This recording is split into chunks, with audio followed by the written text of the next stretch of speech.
요한복음 5장 1절에서 18절의 말씀으로 예수님의 두 번째 유월절을 맞이하여 병자를 치료하신 예수님이라는 제목으로 이 시간에 역시 말씀의 은혜를 나누고자 합니다.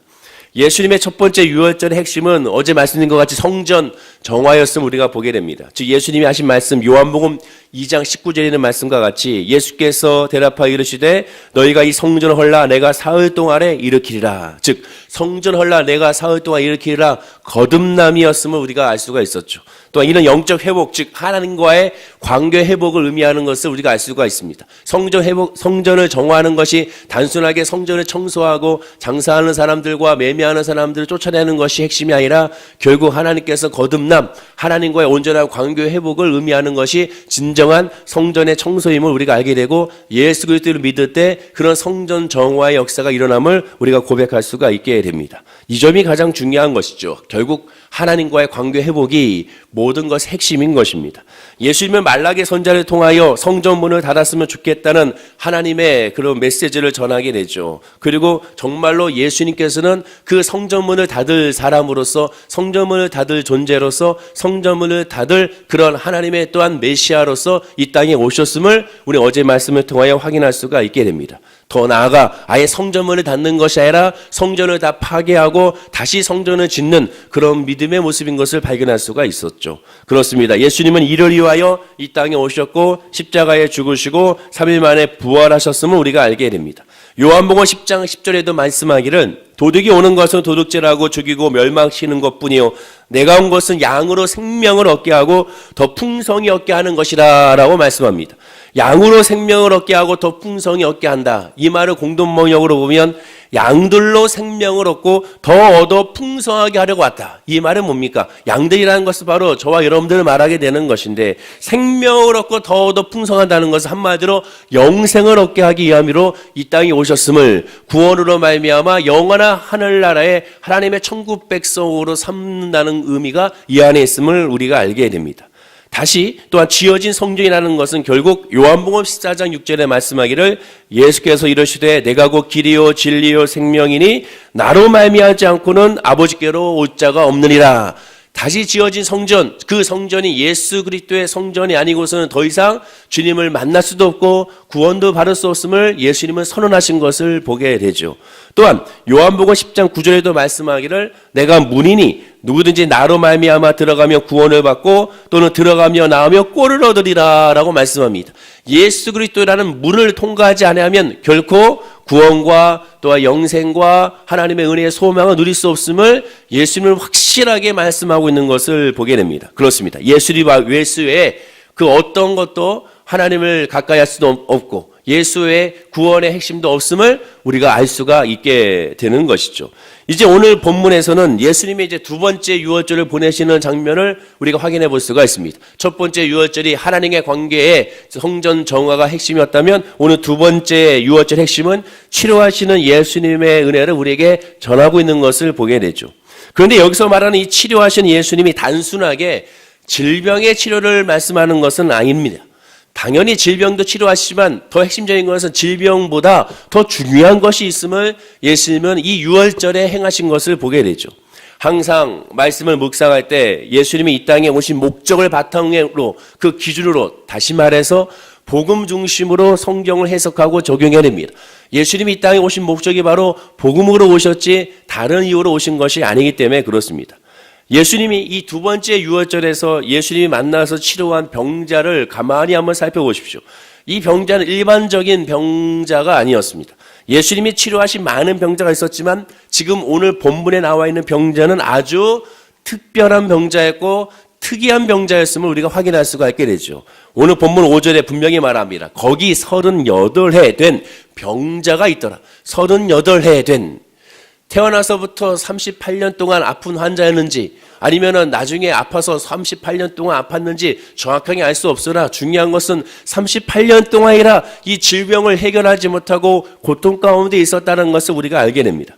또한 본문 6절에 보면 예수께서 그 누운 것을 보시고 병이 벌써 오래된 줄 아시고 이르시되 내가 낫고자 하느냐라고 말합니다.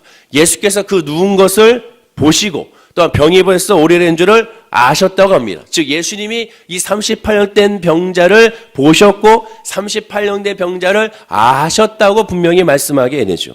그런데 이 병자가 어디에 누워있는지가 굉장히 성경은 주목하여 우리에게 알려주고 있습니다. 어디에 있습니까? 자, 본문 우리 5절 말씀 다시 한번 읽어볼까요? 화면과 함께 시작. 거기 38에 된 병자가 있더라. 어디에 있습니까? 거기에 있다라는 것이죠. 거기가 어디입니까? 본문 2절과 4절에 보면 예루살렘에 있는 양문 곁에 히브리 말로 베데스다라는 못, 바로 이곳에 있다라는 것이죠. 이곳에서 한 번씩 물이 움직일 때마다 천사들이 내려와 치료해 준다라는 것입니다. 제일 먼저 들어간 사람이. 예전에 2년 전에 예수님의 40번의 기적의 말씀을 나눌 때 이 말씀의 이 의미가 무엇인지를 전해드렸습니다.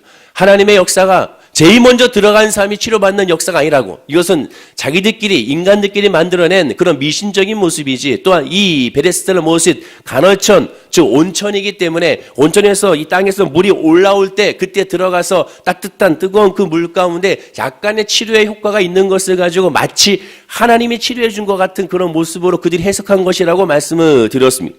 하나님의 역사는 선착순이 아니거든요. 하나님의 역사는 제일 먼저 들어간 사람이 치료해주는 그런 하나님이 아닌 것을 우리가 알게 되는 것입니다. 베데스다 못에서 38년 된 병자가 거기 있었다라는 것이죠. 지금 이 병자가 거기에 머무르면서 어떻게든지 간에 내가 거기 들어가야겠는데 라고 생각하고 있는 이 병자의 모습을 우리가 살펴볼 수가 있게 되는 겁니다. 지금은 6월절입니다. 예수님께서 이 병자를 보시고 아신 다음에 거기 있음을 주목하셨습니다. 이 병자가 있어야 할 곳은 그곳이 아닌데도 불구하고 이 병자는 거기 있으면 안 됩니다. 그러면 이 사람이 있어야 될 곳이 어딘가? 의사 앞에 있어야 되는가? 오늘날의 병원에 가 있어야 되는가? 역시 그것도 아닙니다. 지금 이 베데스다 못에 있는 사람들의 병자들의 그 모습을 보십시오. 성경에 분명히 이렇게 말하죠. 많은 병자, 맹인, 다리 저는 사람, 또한 혈기 많은 사람들이 누워있다고 합니다. 여기 나와 있는 사람 특징이 뭡니까? 의학으로 치료가 불가능한 사람들, 아니 치료할 수가 없는 사람들, 또 의학적으로 치료하다가 이미 포기한 사람들, 결국에는 인간적인 모습으로는 결코 회복할 수 없는 사람들만 모여있는 것을 보게 됩니다. 한마디로 당시 의학으로는 치료가 힘든 사람들입니다. 그럼 이러한 병자는 어디 있어야 됩니까? 38년 된 이 병자는 어디 있어야 됩니까? 인간이 치료할 수 없으면 어디에 엎드려야 됩니까? 하나님 앞에 있어야 되는 거죠. 하나님 앞에 가서 하나님께 구해야 되고, 지금 이곳에서 미신적으로 누가 먼저 들어갈 것인가를 따지는 것이 아니라 누가 먼저 여호와 하나님을 부르짖으며 하나님의 이름을 부르며 이것을 놓고 구하고 간구해야 될 것인가, 이것에 집중해야 되는 겁니다. 하나님 앞에 있어야 되는 겁니다. 물론 이들이 아프기 때문에 성령에 부정적이라 하여 율법에 부정적이라 하여 하나님의 성전에 못 들어가 예배에 참여하지 못하게 할 것입니다. 그러나 하나님께서 바라시는 것은 지금 그 성전에 들어가서 외형적으로 있느냐 없느냐가 중요한 것이 아니라 마음의 성전이 중요하죠. 그 마음에 무엇이 자리 잡고 있느냐가 중요한 것입니다. 말라기 4장 2절에 말씀합니다. 우리 다 함께 한번 읽어볼까요? 말라기 4장 2절입니다. 제가 읽어드리겠습니다. 자, 다 함께 읽어보겠습니다. 시작. 내 이름을 경외하는 너희에게는 공의로운 해가 떠올라서 치료하는 광선을 비추리니 너희가 나가서 외양간에서 나온 송아지같이 뛰리라. 치료하는 광선을 베풀어 주셔서 외양간에서 나온 송아지가 뛴다고 말합니다. 어떤 사람에게? 내 이름을 경외하는 너희에게, 하나님을 예비하는 사람에게, 하나님을 부르짖는 사람에게 치료의 광선이 임한다고 말합니다. 지금 이곳 거기 있어야 될 것이 아니라 하나님 앞에 있어야 한다는 거죠. 하나님 앞에 있어야 치료 역사가 나타나게 되는 겁니다. 38년째 병자의 마음은, 그 마음은 베데스다 못에 물이 동함에 있지 그 마음에 하나님이 있는 것은 아닙니다. 하나님에 대한 믿음으로 확신에 차 있어서 내가 하나님을 경외할 때 치료하는 광선을 베풀어 주셔서 나를 치료할 것이라는 그런 믿음이 없었습니다. 그 마음에 가득 차 있는 것은 여호와 하나님의 믿음이 아닌 성령의 역사가 아닌 베데스다 못에, 그 베데스다 못에 들어가는 것에만 가득 차 있는 것을 보게 됩니다. 그 마음의 성전에 하나님이 없는 것이죠. 예수님은 이 병자의 마음을 깨트리고 그 병자의 마음이 하나님의 성전으로 다시 세워지기를 원하셨습니다. 보십시오. 예수님이 지금 38년 된 병자에게 만나는 날이 언제였습니까? 분명히 6월절입니다. 본문 1절에 분명히 말하죠. 그 후에 유대인의 명절이래요. 예수께서 예루살렘에 올라가시니라. 유대인의 명절이래요. 예루살렘에 올라가는 이날은 바로 6월절입니다. 본문 9절은 더 확실하게 말하죠. 우리 9절 말씀을 다 함께 읽어보겠습니다. 시작. 그 사람이 곧 나아서 자리를 들고 걸어가니라. 이날은 안식이니 지금 이 요한기록에 요한복음에서 요한은 분명히 그 기록할 때 초점을 계속 안식일 또한 유월절과 안식일을 계속 강조하고 있는 것을 보게 됩니다. 유월절과 안식일은 무슨 날입니까? 주의 날이라는 것이죠. 유월절이 뭡니까? 죄에서 자유함을 얻는 날, 죽음에서 생명으로 바뀌는 날, 즉 이 예수님은 38년 병자를 치료하신 목적이 바로 유월절이며 안식일이 때문에 오히려 그렇다는 것을 전하고 있는 겁니다. 지금 질병을 치료하는 것이 다시 강조하지만 표면적으로 질병만 치료하는 것이 아니죠. 예수님은 분명히 본문 6절에 이렇게 이 사람에게 질문하죠. 우리 6절 말씀을 다 함께 읽어볼까요? 자, 시작. 예수께서 그 누운 것을 보시고 병이 벌써 오래된 줄 아시고 이러시되 내가 낫고자 하느냐. 아주 중요한 말씀이죠. 내가 낫고자 하느냐라고 물어봤습니다. 예수님이 환자에게 내가 이 병을 낫고자 하느냐가 아닙니다. 네가 낫고자 하느냐입니다. 즉 이 말은 우리가 봤을 때는 내가 낫고자 하느냐가 내가 병이 낫고자 하느냐가 무슨 차이가 있습니까? 아닙니다. 유대인들의 의식 구조에는 유대인들의 사고방식에는 내가 낫고자 하는 것과 내 병이 낫고자 하고는 어마어마한 차이가 있게 되는 겁니다. 내 병이 아니고 내가 낫고자 하는 것은 뭡니까? 병이 아니라 네가 나음을 바라야 한다는 겁니다. 즉 이 말을 듣고 있는 유대인들은 이 말의 의미를 다 알았어요. 그래서 바리새파 사람들과 종교 지도자들이 예수님을 잡아 죽이려고 했던 겁니다. 그럼 왜 예수님이 이렇게 물었을까요? 예수님이 이렇게 물은 목적은 오직 하나입니다. 예수님이 이것을 위하여 이 땅에 오셨다라는 거죠. 이 땅에 오신 목적은 바로 이것 때문에 오신 겁니다.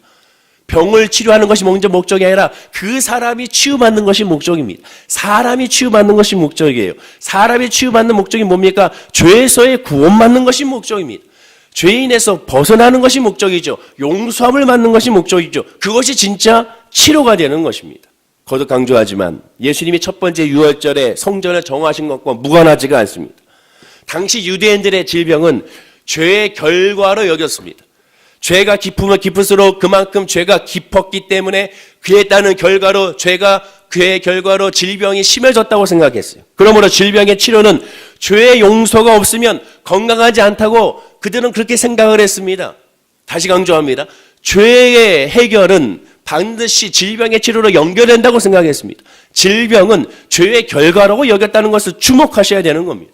시편 103편 3절에 그가 내 모든 죄악을 사하시며 내 모든 병을 고치신다고 말씀합니다.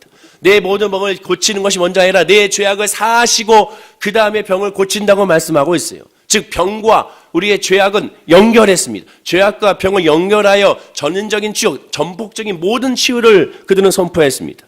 유월절이 무슨 날입니까? 죄 사함의 날입니다. 용서의 날입니다. 동시에 치료의 날이기도 합니다. 환경에 또한 형통함의 날이기도 합니다. 예수님은 38년 된 병자의 잘못된 신앙관과 또 삶의 가치관을 파괴하고 다시 새롭게 되기를 원하신 것이죠. 그러기 위해서 하나님과 관계가 먼저 회복이 이루어졌어야 했습니다. 즉 그가 먼저 하나님을 만나야 되고 하나님을 믿어야 되고 하나님을 마음에 모셔드려야 되고 무너진 성전을 하나님 모심으로 말미암아 다시 세웠어야 되는 것이죠. 그러므로 말미암아 하나님을 내 마음에 모셨을 때 그의 질병도 그의 문제도 그의 환경도 영혼에 잘 됐기 때문에 범사가 잘 되고 강간한 역사가 이루어지게 되는 겁니다. 순서가 바뀌면 안 돼요. 내가 아프니까 먼저 질병 치료받아서 하나님을 예배하지 아닙니다. 하나님을 예배해야 하나님의 은혜로 말미암아 치료 역사도 나타나게 되는 거예요. 먼저 하나님을 만나야 되는 겁니다. 먼저 죄에서의 자유함을 얻어야 되는 거예요. 그래야 하나님의 믿음으로 말미암아 질병의 치료함도 삶의 문제도 앞으로의 비전도 하나님의 역사로 말미암아 이루어질 수가 있게 되는 겁니다. 회복은 믿음으로 이루어지는 겁니다. 본문 8절과 9절을 보십시오. 우리 다 함께 한번 8절과 9절 읽어보겠습니다. 시작. 예수께서 이르시되 일어나 내 자리를 들고 걸어가라 하시니 이 사람이 곧 나아서 자리를 들고 걸어가니라. 이날은 안식일이니. 보십시오. 계속 강조합니다. 이날은 안식일이다. 이날은 안식이다. 계속 안식일을 강조하고 있습니다. 왜 안식일을 강조합니까? 안식일은 주의 날이기 때문에 그렇습니다. 예수께서 이르시되 일어나 내 자리를 들고 걸어가라. 지금은 안식일이야. 너는 이제 이 자리를 들고 걸어가. 이 말은 뭡니까? 너는 죄에서 자유를 얻었다는 거예요. 내가 너를 용서한다는 겁니다. 그것을 믿느냐 안 믿느냐는 것이죠. 그러자 그 사람이 곧 나와서 자리를 두고 걸어가니라. 아멘으로 받아들였다는 겁니다. 내가 용서함을 받았습니다. 내가 용서함을 받았습니다. 내가 이제 의인이 됐습니다. 내 환경은 그대로지만 예수를 믿음으로 말미암아 나는 자유케 됐습니다. 그 사람이 믿음으로 일어나게 된 것입니다. 우리 보통 오늘 본문 말씀을 나눌 때 우리는 38년 된 병자에 집중하여 말씀 해석하고 적용합니다. 물론 좋지만 그러나 사실상 병자가 아닌 예수님의 관점에서 이 말씀을 해석하고 적용해야 됩니다. 요한복음에 기록한 요한의 관점도 마찬가지였습니다. 요한복음 5장만 봐도 5장 1절에서 18절은 38년 된 병자에 집중하여 기록한 것이 아님을 알 수가 있습니다. 자, 요한복음의 5장의 9절 한번 보십시오. 요한복음 5장 1절은 명절 후에 예루살렘에 올라가시는 예수님을 기록하고 있고 2절부터 9절까지는 38년 된 병자를 치료하시는 예수님을 기록하고 있지만 그 중심은 이날은 안식이라는 것을 계속 강조합니다. 그래서 요한복음 5장 10절에서 47절까지는 대부분을 다 이 병 나은 사람에 대해 논쟁을 벌이고 있는 장면입니다. 즉 안식일에 병자를 고치는 것이 옳지 않다고 유대인들과 종교 지도자들은 생각했던 것이죠. 왜 안식일에 병을 고쳐?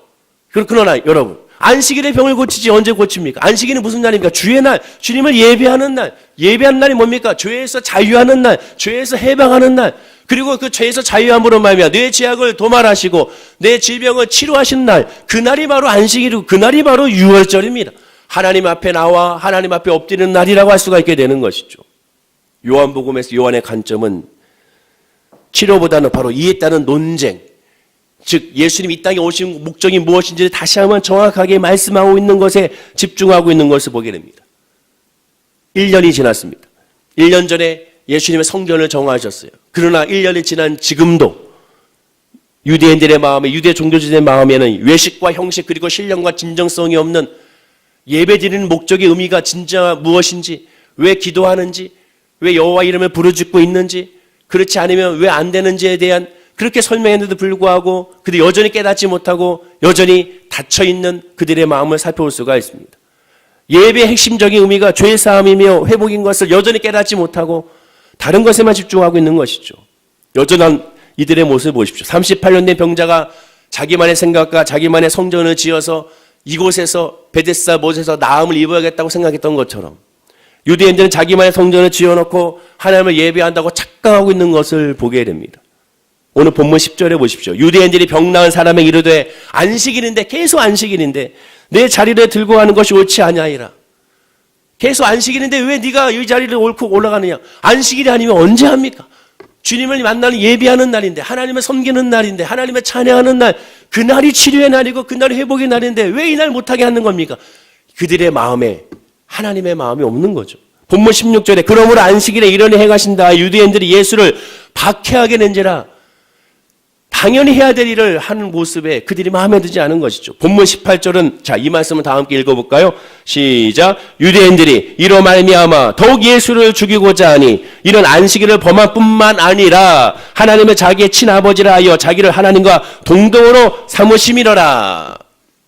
예수를 이제 안식일에 범한 뿐만 아니라 죄사함을 줬다는 이유 하나만으로 또 하나님이라는 말에 그들은 예수를 잡아 죽이려고 하는 것을 보게 되는 겁니다. 병자도 자기만의 성전을, 건강했던 유대인들도 역시 자기만의 성전을, 종교 지도자들도 여전히 자기만의 성전을 여전히 짓고 있는 그들의 모습을 우리가 살펴볼 수가 있게 되는 겁니다. 그래서 예수님 이제 이 모든 성전을 예수님 십자가의 보혈로 다 깨트리고 부서뜨리고 돌 하나도 남기지 않게 하여 다시 지으시겠다고 말씀한 것이죠. 그리고 이를 위하여 이 땅에 오시고 이 고난중환을 맞으시고 또한 금요일에 성금요일에 십자가에 달려 죽으시고 부활하시게 된 겁니다. 그러나 그렇게 해야 진정한 치료가 임하게 되고 완전한 회복의 역사가 이루어지게 되는 것이죠. 예수님은 안식일에 일부러 병자를 치료하신 겁니다. 이날은 바로 치료의 날임을 정말로 선포하신 거예요. 예배의 날이라는 걸 선포하게 됩니다. 자, 그렇다면 마지막으로 이 38년 된 병자가 예수님께 고침을 받은 후에 어떻게 되었는가 한번 살펴봐야겠습니다. 우리 본문 14절 말씀을 읽어볼까요? 자, 14절입니다. 시작. 그 후에 예수께서 성전에서 그 사람을 만나 이르시되 보라, 내가 나았으니 더 심한 것이 생기지 않게 다시는 죄를 범하지 말라 하시니. 예수님이 그날 그 자리를 피하셨다가 이 사람을 다시 만납니다. 어디서? 그 후에 예수께서 성전에서 그 사람을 만나. 성전에서 그 사람을 만났어.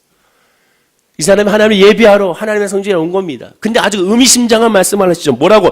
다시는 죄를 범하지 말라. 예수님이 그 사람을 치료하신 핵심적인 목적이 무엇인지 다시 정확하게 우리에게 말씀해 주고 있습니다. 단순하게 질병이 치료받은 것이 진짜 중요한 것이 아닙니다. 죄를 범하지 않는 것이 중요하죠. 하나님과 관계가 회복하는 것이 중요합니다. 그러나 그 다음 구절을 보십시오. 15절입니다. 15절 말씀 읽어볼까요? 자, 시작. 그 사람이 유대인들에게 가서 자기를 고치는 예수라 하니라. 처음 예수를 만났을 때 예수가 누군지 몰랐다고 했습니다. 그러나 이제 성전에서 예수를 만났을 때, 더 이상 죄를 짓지 말라는 예수님의 음성을 들었을 때 그분이 누군지 정확히 알았습니다. 그분이 바로 예수라는 것을 정확히 알고, 시키지도 않았는데도 불구하고 나를 치료하신 분이 예수라는 것을 증거하게 되는 것이죠. 유대인들에게 나를 치료한 것이 그 예수야, 그 예수야, 예수야. 시키지 않아도 전도하게 되어 있고, 시키지 않아도 예수 이름을 부르짖게 되어 있고, 시키지 않아도 이제는 거기 베데스다 못에 머물고 있는 것이 아니라 하나님께 머물고 있는 이 사람의 모습을 살펴볼 수가 있게 되는 겁니다. 진짜 치료는 예수를 만났을 때, 예수로 말미암아 하나님의 성전을 세웠을 때 온전한 치료가 이루어지게 되는 겁니다. 눈앞에 보이는 문제만 해결하는 것이 성령 충만이고 불로불로가 아닙니다. 진짜는 그 문제와 그 아픔과 그 질병을 통하여 우리가 예수를 만나야 되고, 예수를 말미암아 무너졌던 예배를 회복하고, 또한 우리 안에 있는 나만의 성전을 무너뜨리고 하나님 앞에 온전히 엎드리는 것이, 그것이 바로 이 고난 중 안에 우리가 해야 될 우리의 신앙적인 모습임을 기억하고 깨달아 알아야 되는 것이죠. 이 새벽에 믿음으로 정말로 예수의 음성이 아멘해야 되고, 정말로 예수님을 발견해야 되며, 그리고 바로 그때가 우리가 정말로 질병을 치료받을 수 있고 문제가 해결될 수가 있고 비전을 가를 수 있는 때임을 우리가 기억해야 될 줄로 믿습니다. 38년 된 병자를, 이 38년의 병자는 예수를 알지 못했으나 예수는 그를 보았고 그를 아셨다고 분명히 말씀합니다. 마찬가지입니다. 이 새벽에 나와 있는 저와 여러분들을 예수님 보셨고 예수님만 아십니다. 우리만 모른다고 착각하는 것이죠. 바로 그때 하나님이 우리를 아시기 때문에, 나를 아시는 주님, 내 이름을 아시는 그 주님께 믿음으로 구하십시오. 하나님, 내 마음에 나만에 있는 가치관, 나만에 있는 생각, 나만에 있는 계획, 이 모든 것들 다 깨트려 주시고 다 부서뜨려 주시고 예수로 말미암아 다 세워주십시오. 예수의 믿음으로 기도하게 하시고, 예수의 믿음으로 내 가정을, 내 자녀를, 내 부모를 바라보게 하시고, 예수의 믿음으로 내 직장을 바라보고, 내 예수의 믿음으로 내 사업을 바라보고, 예수의 믿음으로 내 관계를 바라보고, 예수의 믿음으로 오늘 하루를 바라보게 해달라고 구하는 기도를 할 때 주님께서 외면치 아니하고 우리의 믿음 안에 하나님의 성전으로 우리를 이끄시고 붙잡아 줄 줄로 믿습니다. 유월절, 예수님의 유월절의 의미는 오직 하나밖에 없습니다. 예수만 믿으라는 거고, 예수밖에 없다는 것을 확신하고 그 이름으로 나가는 겁니다. 이 새벽에 그 믿음으로 우리가 구하고, 그 믿음을 간구함으로 말미암아 속상한 것, 눌린 것, 답답한 것, 짜증나는 것, 아파하는 것, 외로운 것, 이 모든 것 다 주님이 보시고 아시니까 이 시간 예수 이름으로 구하고 맡기는 은혜가 이 시간에 우리에게 임하게 될 줄로 믿습니다. 기도하겠습니다. 아버지 하나님 감사합니다. 예수님의 두 번째 유월절을 맞이하여 예수님께서 일부러 안식일날 치료하신 것을 보게 됩니다. 예수님이 이 안식일날 죄에서의 자유를 선포하신 것을 보게 됩니다.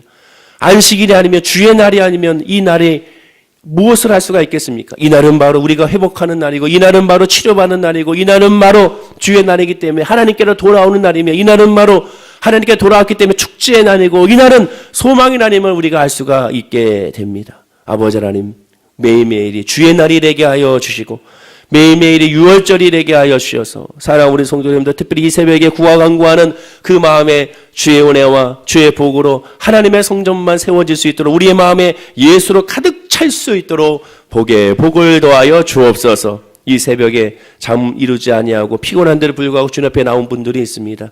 기도할 제목이 있고 문제가 있고 아픔이 있고 질병이 있고 눌림이 있는 분들입니다. 하나님께서 보시고 아시오니 한 사람 한 사람을 위로하여 하시고 그들의 마음에 성령을 부어주셔서 믿음으로 구하고 간구하는 말미암아 응답받고 치료받는 역사가 주여 있게 하여 주옵소서. 감사드리며 예수님의 이름으로 기도드립니다. 아멘.